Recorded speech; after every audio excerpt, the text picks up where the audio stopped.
समर्पण कैसा होना चाहिए? शर्मा जी तुमने पूछा, कभी मछली को देखना, मछली जल से अलग होती है, प्राण त्याग देती है। हमें पता नहीं, पर कल हमने एक मछली खाने वाले को बुलाया था इसी उत्तर को पाने के लिए। सुबह ही हमने उनको पूछा, तुम मछली खाते हो? तो बोले पहले खाते थे, अब बंद कर दी जब से आपसे जुड़े। तो हमने कहा बताओ मछली को मारते कैसे हो, कैसे खाते हो, क्या होता है? उन्होंने बड़ा अजीब और गरीब जवाब दिया। बोले गुरुजी अब बताना नहीं चाहिए। हमने कहा नहीं बताओ। बोले गुरुजी मछली को मारना नहीं पड़ता, जल से अलग कर देने पे ही वो मर जाती। अब बोले फिर क्या कर? हमने कहा फिर क्या करते हो?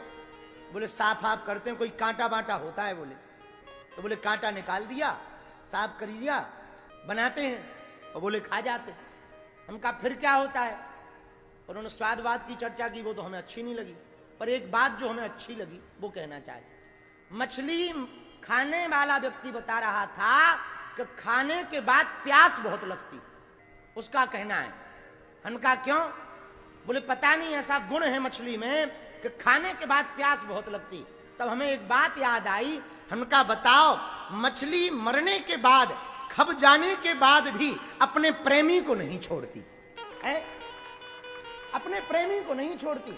आपने पूछा कि भक्ति के प्रति समर्पण, ऐसा समर्पण होना चाहिए भगवान के प्रति कि मर जाए पर परमात्मा के प्रति समर्पण नहीं छोड़ना। इतना समर्पण मीन का। इसलिए हमको पहले पता नहीं था, अब हमको एक उदाहरण पता लगा, इसीलिए ज्यादातर कथाओं में मछली का उदाहरण दिया जाता, मीन का, क्योंकि मीन का जो प्रेम है अभूतपूर्व है। शर्मा जी आपने पूछा भक्ति का समर्पण कैसा हो? जैसे हंसा का मोती के प्रति समर्पण, वैसा समर्पण कैसा हो? जैसे देखो दो जानवरों के बच्चों से सीख लो। आपने कभी बंदरिया को छोटा बच्चा लिए देखा है? बोलो देखा होगा। बंदरिया अपने बच्चे को पकड़ती है या बच्चा अपनी मां को पकड़ता है? हाँ, तो भक्ति बंदरिया के बच्चे जैसी मत करना। पूछो क्यों? क्योंकि हम लोगों की पकड़ कमजोर है।